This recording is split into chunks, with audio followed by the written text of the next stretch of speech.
जय हिंद बच्चों, कैसे हो? उम्मीद करते हैं आप लोग अच्छे होंगे।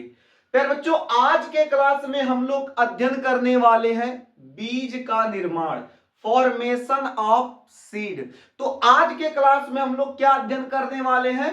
बीज का निर्माण। इसके इससे संबंधित हम लोग आज के क्लास में अध्ययन करेंगे। यानी आज इससे संबंधित एक एक टॉपिक को, जितना भी चीजें हैं, आपको बहुत बारीकी से समझाने वाले हैं। क्लास के अंत तक बने रहिएगा।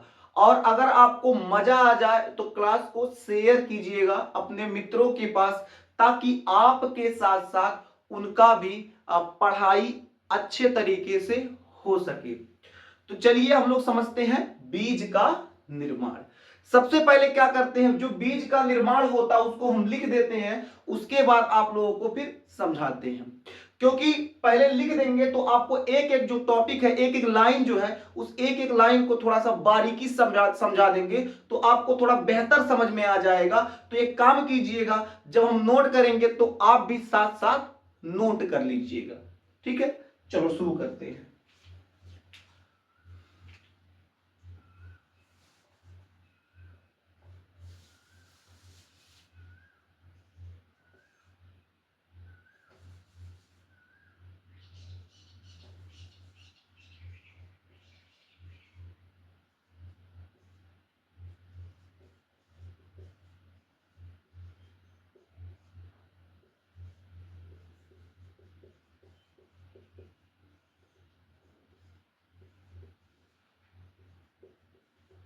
दोहरा निषेचन के परिणाम स्वरूप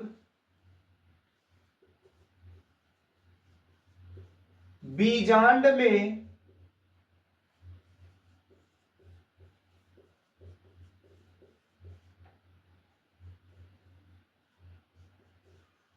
बीजांड में कई परिवर्तन होता है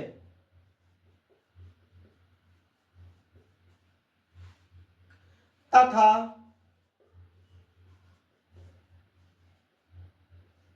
तथा बीजांड बीज का निर्माण करता है।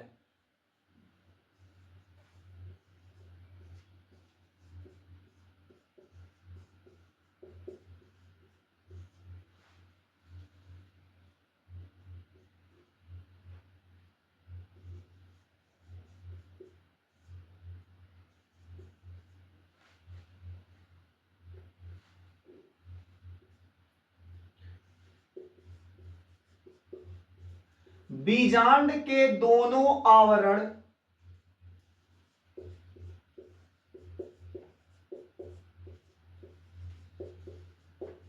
बीजांड के दोनों आवरण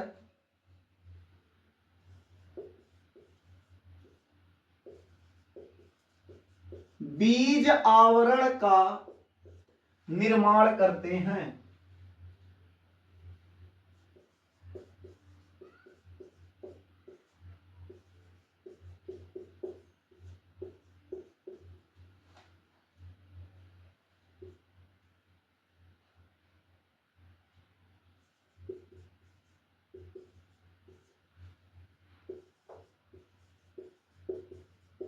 बाह्य अध्यावरण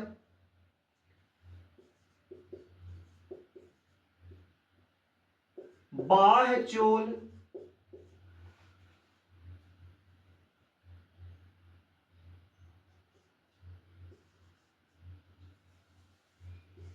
तथा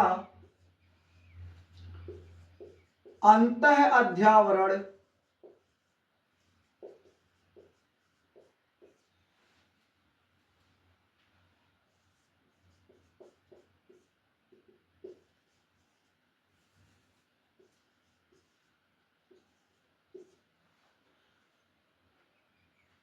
तथा अंतः अध्यावरण अंतः कवच का निर्माण करता है।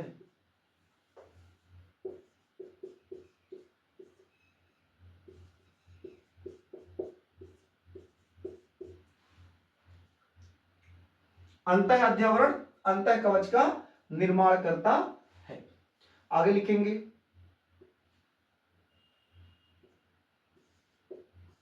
बीजांड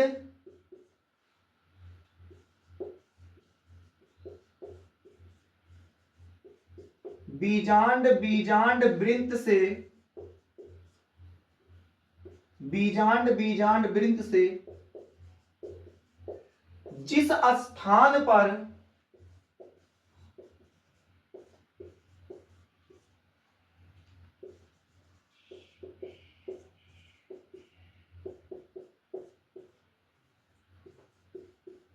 जुड़ा होता है वहां एक चिन्ह, वहां एक चिन्ह नाभिका पाया जाता है।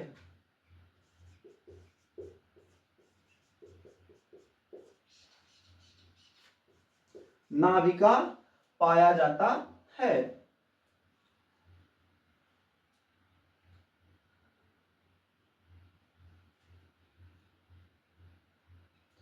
भोज्य पदार्थ, भोज्य पदार्थ बीज पत्र या भ्रूणपोष, भोज्य पदार्थ बीजपत्र या भ्रूणपोष में संग्रहित होते हैं, संग्रहित होते हैं।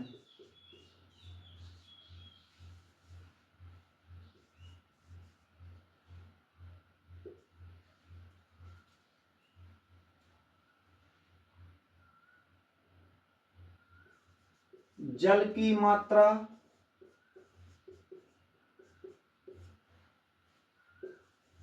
धीरे धीरे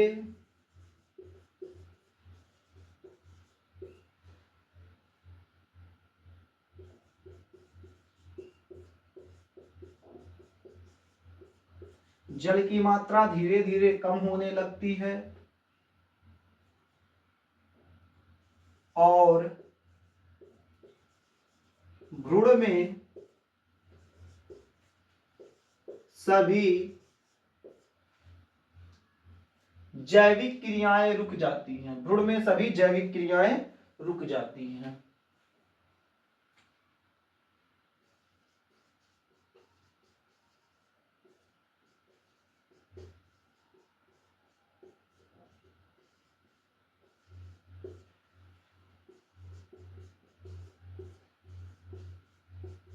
जिससे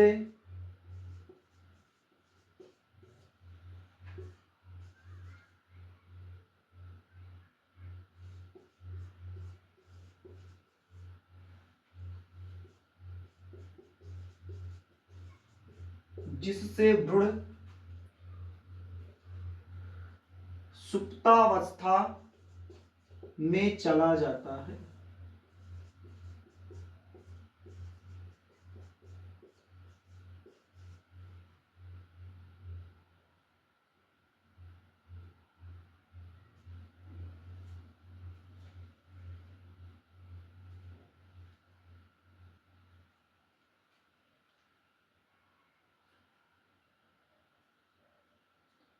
और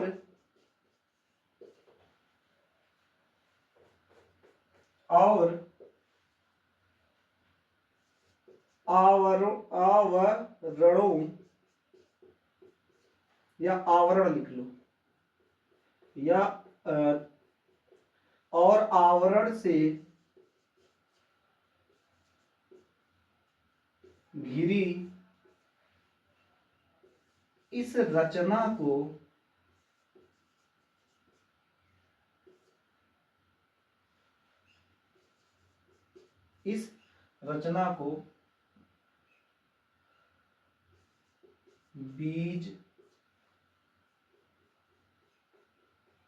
बीज कहते हैं।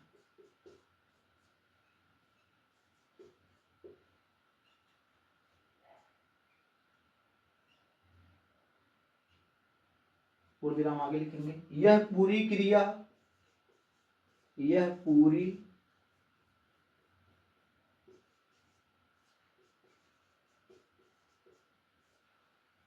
बीज निर्माण कहलाती है।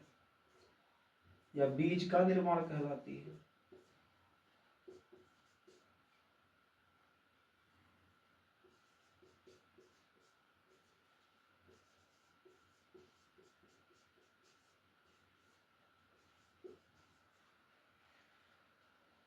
ठीक है, कहोगे सर इतना ज्यादा इतना बड़ा, अरे भाई आसान है, कठिन नहीं है, अभी समझाएंगे सब क्लियर हो जाएगा, टेंशन लेने की बात नहीं है। ठीक है, आइए देखते हैं, इसको नोट कर लिए हैं। ठीक है, इसे नोट कर लीजिए, थोड़ा सा साइड हो जाते हैं, इसको नोट कर लीजिए, या फिर आप एक काम कीजिए स्क्रीनशॉट ले लीजिए। ठीक है, दोहरा निषेचन के परिणाम स्वरूप बीजांड में कई परिवर्तन होता है। एक एक लाइन को हम लोग समझेंगे। क्या लिखा है? दोहरा निषेचन के परिणाम स्वरूप बीजांड में कई परिवर्तन होता है। यानी जब दोहरे निषेचन की क्रिया हो जाती है तो जो बीजांड होता है उस बीजांड में क्या होता है, कई प्रकार के परिवर्तन होते हैं। क्या होता है? कई प्रकार के परिवर्तन होते हैं। यानी मेरे देश के नौजवान, दोहरा निषेचन जब क्रिया हो जाएगा तो उस क्रिया के बाद बीजांड के अंदर कई प्रकार का परिवर्तन होगा। तो यही लिखा है, दोहरा निषेचन के परिणाम स्वरूप बीजांड में कई परिवर्तन होता है तथा बीजांड बीज का निर्माण करता है। यानी जब दोहरा निषेचन हो जाता है तो दोहरा निषेचन होने के बावजूद जो बीजांड होता है उस बीजांड में कई परिवर्तन होते हैं, और जो बीजांड है वो बीजांड किसका निर्माण करेगा? वो बीजांड बीज का निर्माण करेगा। अब इस बात को याद रखने योग्य बात है, यानी बात अब ध्यान रखने योग्य यहां क्या है, यानी जब भी बीज का निर्माण होगा तो बाबू दोहरा निषेचन के बाद होगा। यानी जब दोहरा निषेचन की क्रिया हो जाएगी उसके बाद भ्रूण का निर्माण होगा, फिर बीज का निर्माण होगा। यानी यहां क्या लिखा है देखिएगा, दोहरा निषेचन के परिणाम स्वरूप बीजांड में कई परिवर्तन होता है तथा बीजांड जो होता है वो क्या करता है? बीज का निर्माण करता है। समझ गए? आगे देखते हैं, बीजांड के दोनों आवरण। अब बीजांड के दोनों आवरण क्या है इसको समझिएगा। बीजांड के दोनों आवरण, जो बीजांड होता है बीजांड के ऊपर दो आवरण पाया जाता है, यानी बीजांड दो आवरणों से घिरा होता है। तो पहले आवरण को यानी सबसे बाहरी आवरण को हम लोग बाह्य अध्यावरण कहते हैं, और उसके ठीक नीचे वाले आवरण को हम लोग क्या कहते हैं? अंतः अध्यावरण कहते हैं। यानी बाहरी जो आवरण है उसको बाह्य अध्यावरण, और अंदर की तरफ जो आवरण है मेरे देश के अच्छे बच्चे उसे अंतः अध्यावरण कहते हैं। यानी बीजांड में दो आवरण पाए जाते हैं, तो वही लिखा है बीजांड के दोनों आवरण क्या करते हैं? बीज आवरण का निर्माण करते हैं। यानी जो बीजांड के दोनों आवरण है यानी बाह्य अध्यावरण और अंतः अध्यावरण, दोनों आवरण मिलकर बीज के ऊपर जो फोकला होता है यानी आवरण होता है वह फोकलवा का निर्माण करेंगे। समझ में आया? आगे देखते हैं, बाह्य अध्यावरण बाह्य चोल तथा अंतः अध्यावरण अंतः कवच का निर्माण करता है। यानी क्या इसमें बताया गया है, जो बाह्य अध्यावरण है वो बाह्य चोल का निर्माण करेगा, और जो अंतः अध्यावरण है वो अंतः कवच का निर्माण करेगा। यानी बीज में भी दो आवरण होते हैं, यानी सबसे बाहरी आवरण को हम लोग क्या कहेंगे? बाह्य चोल कहेंगे, और अंतर की ओर जो भीतर का भाग है यानी अंतः अध्यावरण किसका निर्माण करेगा? तो अंतः कवच का निर्माण करेगा मेरे देश के अच्छे बच्चे। ठीक है, आगे देखते हैं, बीजांड वृंत से जिस स्थान पर जुड़ा होता है वहां एक चिन्ह, कौन सा चिन्ह? निभाग पाया जाता है। यानी आपको जब बीजांड पढ़ाया गया था तो वहां बता दिया गया था जो बीजांड होता है और जो बीजांड वृंत होता है एक स्थान पे जाके जुड़ते हैं, जिस स्थान पर जुड़ते हैं उस स्थान को हम लोग क्या कहते हैं? नाभिका कहते हैं। क्या कहते हैं? नाभिका कहते हैं। तो जो नाभिका होता है वहां पर क्या होता है, जब बीज का निर्माण होता है तो उस नाभिका वाले जगह पर बाबू एक चिन्ह पाया जाता है, उसी के द्वारा वो अपना जैविक क्रिया सब जो अंदर कुछ अंदर बाहर करना होता है, तो उसी छिद्र, वहां पतला सा छिद्र होता है, चिन्ह होता है, ठीक है, उसी के द्वारा क्रिया करते हैं। यानी हम लोग यहाँ क्या समझेंगे कि जो बीजांड है, बीजांड वृत्त से जिस स्थान पर जुड़ा होगा वहां पर क्या होगा, एक चिन्ह पाया जाएगा। क्या पाया जाएगा? एक चिन्ह। आप बिया उठाइएगा किसी चीज का, वहीं देखिएगा तो जहां पर क्या होगा, बीजांड वृत्त जुड़ा होगा वहां पर एक छोटा सा चिन्ह पाया जाएगा, एक ऐसा निशान पाया जाएगा, ठीक है ना, वही कह रहा है। आगे देखते हैं, भोज्य पदार्थ बीज पत्र या भ्रूणपोष में संग्रहित होते हैं। यानी जो भोज्य पदार्थ, भाई जब बीज का निर्माण होगा तो उसको भोजन की आवश्यकता पड़ेगी कि नहीं? भाई जो भ्रूण है तो उसको भोजन की आवश्यकता पड़ेगी अपनी जैविक क्रिया करने के लिए। तो जो बीज है, मतलब जब बीज का निर्माण होता है तो भ्रूण को उस समय क्या होता है, भोजन की आवश्यकता पड़ती है। तो यानी उसी को हम लोग भोज्य पदार्थ कहेंगे। यानी जो भोज्य पदार्थ होता है वो या फिर बीज पत्र में होगा या फिर भ्रूणपोष में होगा। समझ में आया? तो कुछ ऐसे बीज होते हैं जब उस भ्रूण अवस्था में होता है तो वहां का जो भोज्य पदार्थ होता है बीज पत्र में होता है या फिर भ्रूणपोष में होता है। आगे देखिए, तो वही लिखा है इसमें, भोज्य पदार्थ बीज पत्र या भ्रूणपोष में संग्रहित होते हैं। संग्रहित मतलब इकट्ठा रहना। आगे देखते हैं, जल की मात्रा धीरे धीरे, जल की मात्रा धीरे धीरे कम होने लगती है। यानी कहने का मतलब क्या है, जब क्या होगा, भ्रूण बीज अवस्था में कन्वर्ट होगा, बीज का निर्माण शुरू हो जाएगा, उस समय उसके अंदर जो जल होगा धीरे धीरे सूखने लगेगा, कम होने लगेगा, कम होगा, धीरे धीरे क्या होगा, कम होगा। वही कह रहा है, जल की मात्रा धीरे धीरे कम होने लगता है और भ्रूण में सभी जैविक क्रियाएं रुक जाती हैं। यानी इस बात को समझिएगा, जैविक क्रिया क्या है। जब पानी की मात्रा कम हो जाएगी तो भ्रूण के अंदर जो जैविक क्रियाएं हो रही हैं, यानी उसका जो भी अंदर का कार्य हो रहा है, जैसे अभी भ्रूण है तो भोजन ग्रहण करेगा, तो ये सब जो क्रिया है धीरे धीरे एक क्रिया क्या होगी, उसकी रुकने लगती है। यानी उसी को कहते हैं जैविक क्रिया। मतलब अपना जीवन बनाए रखने के लिए जो भ्रूण क्रिया करेगा उसी क्रिया को हम लोग क्या कहेंगे, जैविक क्रिया। तो उसकी जो जैविक क्रिया होती है वो बाबू रुक जाती है, ठीक है, जिससे भ्रूण सुप्तावस्था में चला जाता है। सुप्तावस्था मतलब चुपचाप ऐसे पड़ा रहेगा, मालिक अब हमको कोई दिक्कत नहीं है, हमको जितना खाना पीना खाना था हम खा लिए, अब हम कुछ नहीं बोलेंगे, तो उसी को कहते हैं सुप्तावस्था। यानी बीज में अब कोई क्रिया नहीं होगी, भ्रूण में, बीज के अंदर जो भ्रूण होगा उसमें अब कोई क्रिया नहीं होगी, वो सुप्तावस्था में चला जाएगा, ठीक है। तो जब जैविक क्रिया रुक जाएगी तब जो भ्रूण होगा कहां चला जाएगा, सुप्तावस्था। कुछ लोग इसको सुसुप्तावस्था भी कहते हैं, तो कंफ्यूज न होइएगा। आगे, और आवरण से घिरी इस रचना को बीज कहते हैं। तो जो बीज होगा उसके ऊपर भाई आवरण ये चढ़ जाएगा, कौन सा, बाह्यचोल, और कौन, अंतःकवच। तो यही आवरण से घिरी रचना को हम लोग क्या कहेंगे, बीज कहते हैं। और ये पूरी क्रिया बाबू क्या कहलाती है, बीज का निर्माण कहलाती है। ये पूरी क्रिया क्या कहलाएगी, बीज का निर्माण कहलाएगी। अब आपको एक पॉइंट हम लिखवा देते हैं, फिर उसको भी समझा देते हैं, तो नोट कर लो पॉइंट।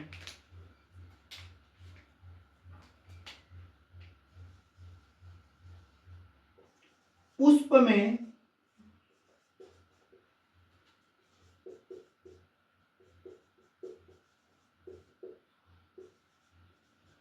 में लैंगिक जनन का अंतिम, पुष्प में लैंगिक जनन का अंतिम परिणाम बीज है।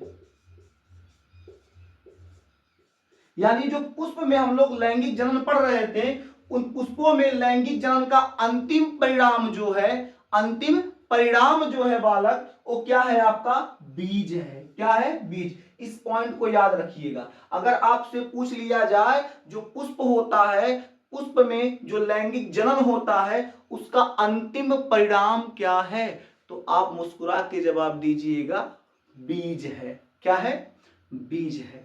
समझ में आ गया? जो छूटा है उसको नोट कर लीजिए।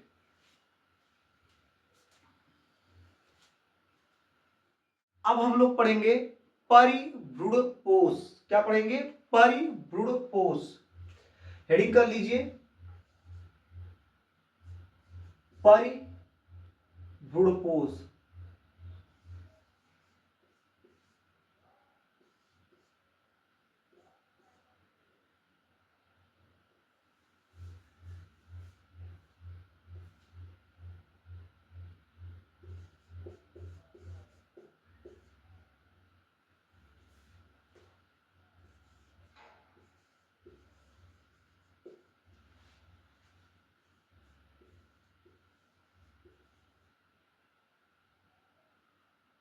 पेरिस्पर्म।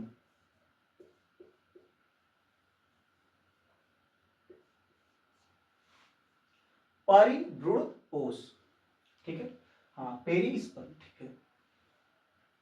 अब समझते हैं हम लोग परिभ्रूण पोष क्या होता है। देखिए, जब बीज का निर्माण होता है तो अधिकांश बीजों में क्या होता है, बीजांड काय नष्ट हो जाता है, खत्म हो जाता है। यानी कहने का मतलब क्या है, जो बीज का जब निर्माण होता है तो उसमें बीजांड काय, अधिकांश बीजों में क्या होता है, जो बीजांड काय होता है वो नष्ट हो जाता है। लेकिन मेरे देश के अच्छे बच्चे, कुछ ऐसे भी बीज होते हैं जिनमें बीजांड काय नष्ट नहीं होता। अब ऐसे बीजों में वो पतली झिल्ली के रूप में शेष बच जाता है, वो नष्ट नहीं होता है कुछ में, और पतली झिल्ली के रूप में क्या होता है, शेष बच जाता है। इसी को हम लोग क्या कहते हैं, परिभ्रूण पोष कहते हैं। तो हम लोग लिखेंगे क्या, कुछ बीजों में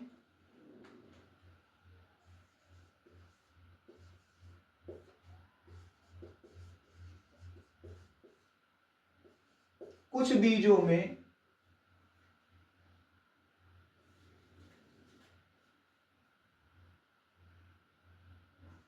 बीजांड काय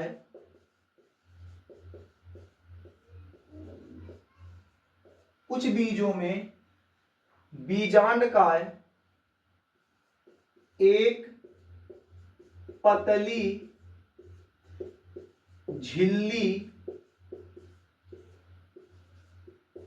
के रूप में शेष बच जाता है।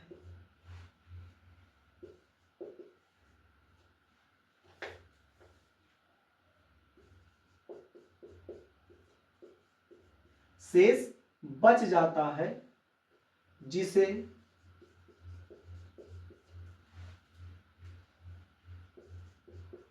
परिभ्रूण पोष कहते हैं।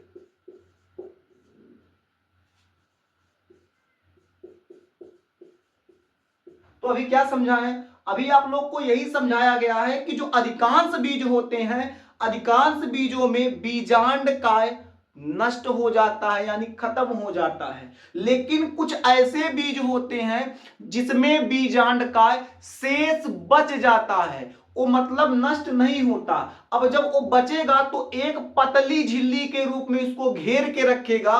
वही जो पतली झिल्ली होती है उसी को परिभ्रूण पोष कहेंगे। हम लोग देखो क्या लिखे हैं, कुछ बीजों में बीजांड काय एक पतली झिल्ली के रूप में शेष बच जाता है, जिसे परिभ्रूण पोष कहते हैं। अब कहेंगे सर परिभ्रूण पोष का एक आध एग्जाम्पल हो जाए, उदाहरण हो जाए, तो इसके लिए आपका क्या हो जाएगा, उदाहरण हम लोग देखते हैं। तो उदाहरण के लिए अच्छा एकदम बढ़िया उदाहरण है चुकंदर।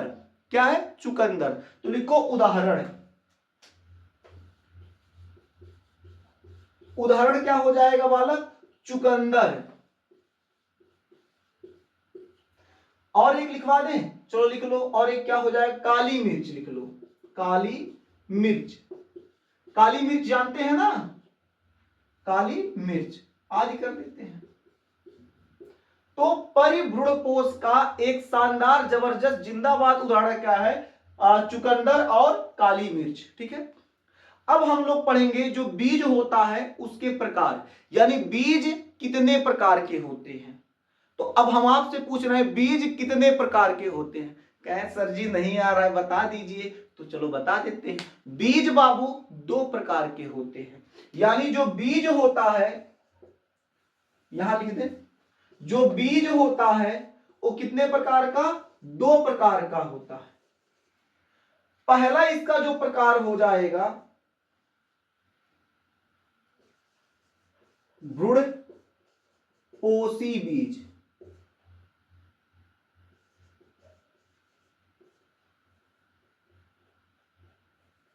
यानी इंडोस्पर्मिक सीड। दूसरा आपका हो जाएगा अभ्रूणपोषी बीज, नॉन इंडोस्पर्मिक सीड। तो जो बीज होता है कितने प्रकार के, दो प्रकार के। पहला भ्रूणपोषी बीज, दूसरा अभ्रूणपोषी बीज। अब कहेंगे सर ये भ्रूणपोषी बीज क्या है, तो देखिएगा मेरे देश के नौजवान बहुत अच्छे से इस चीज को समझिएगा। यानी भ्रूणपोषी बीज क्या होता है, ऐसे बीज जिनमें भ्रूणपोष उपस्थित होता है, यानी पाया जाता है। जिन बीजों में भ्रूणपोष पाया जाएगा ऐसे बीजों को भ्रूणपोषी बीज कहेंगे, और जिन बीजों में भ्रूणपोष नहीं पाया जाएगा ऐसे बीजों को हम लोग अभ्रूणपोषी बीज कहते हैं। यानी बीज जो होता है दो प्रकार का, पहला हो जाएगा भ्रूणपोषी बीज, यानी वे बीज जिनमें भ्रूणपोष पाए जाते हैं, भ्रूणपोष पाए जाते हैं या फिर उपस्थित होते हैं, ठीक है, उन्हें हम लोग क्या कहेंगे, भ्रूणपोषी बीज कहेंगे। वे बीज जिनमें भ्रूणपोष क्या होते हैं, उपस्थित होते हैं, उन्हें हम लोग भ्रूणपोषी बीज कहते हैं। उदाहरण के तौर पे लिख लीजिएगा, एक बीजपत्री, यानी अधिकांश एक बीजपत्री, ज्यादातर एक बीजपत्री जो होते हैं भ्रूणपोषी बीज होते हैं। तो लिख लीजिए एक बीजपत्री।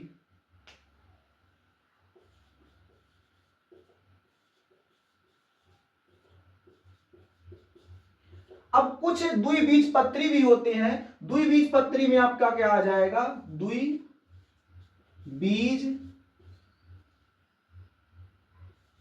देखिए सभी द्विबीजपत्री तो नहीं होंगे, लेकिन अधिकांश मतलब ज्यादातर 99% मान लीजिए एक बीजपत्री जो होते हैं वो आपके भ्रूणपोषी बीज होते हैं। लेकिन द्विबीजपत्री में 1% ऐसा होगा या फिर एकाध ऐसे होंगे जो आपके क्या होंगे, वो द्विबीजपत्री में भ्रूणपोषी बीज होंगे। जैसे एग्जांपल के तौर पे है आपका अरंड, अरंड, ठीक है। जो अरंड होता है मेरे देश के नौजवान, ये होता तो है द्विबीजपत्री, लेकिन उसके बाद भी एक भ्रूणपोषी बीज हो जाएगा, ठीक है। अब हम लोग समझते हैं क्या, अब हम लोग देखते हैं अभ्रूणपोषी बीज। तो अभ्रूणपोषी बीज क्या होता है इसको समझते हैं।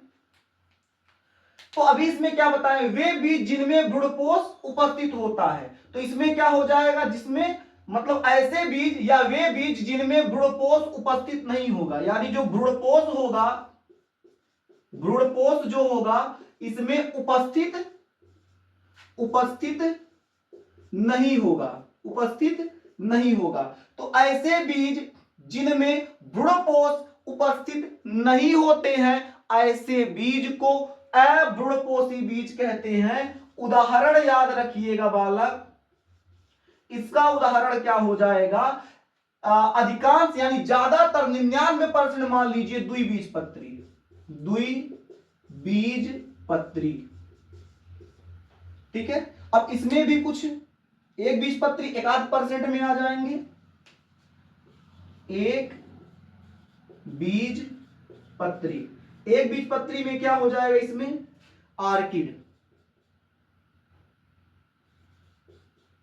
क्या हो जाएगा, आर्किड। देखिए ये सब अपवाद के रूप में घूमते रहते हैं, समझ में आया कि नहीं, पटगोल हैं, क्या है, पटगोल है बालक। तो हम लोग क्या कह सकते हैं, जो बीज होते हैं दो प्रकार के, भ्रूणपोषी बीज, अभ्रूणपोषी बीज, मतलब जिसमें भ्रूणपोष पाया जाएगा भ्रूणपोषी होगा, जिसमें भ्रूणपोष नहीं पाया जाएगा अभ्रूणपोषी होगा। भ्रूणपोषी का अच्छा एग्जाम्पल क्या है, लगभग मान के चलो ज्यादातर आपके क्या हो जाएंगे, एक बीजपत्री, इसमें द्विबीजपत्री, इसमें द्विबीजपत्री एक अपवाद के रूप में घूम रहा है जैसे अरंड, और इसमें क्या हो जाएगा आपका आर्किड। नोट कर लीजिए, ये जो बीज का निर्माण था यहां तक बाबू आपका होता है समाप्त। कल के क्लास में आपको पढ़ाने वाले हैं फल का निर्माण। फिर मिलेंगे आपसे अगले क्लास में, तब तक के लिए जय हिंद।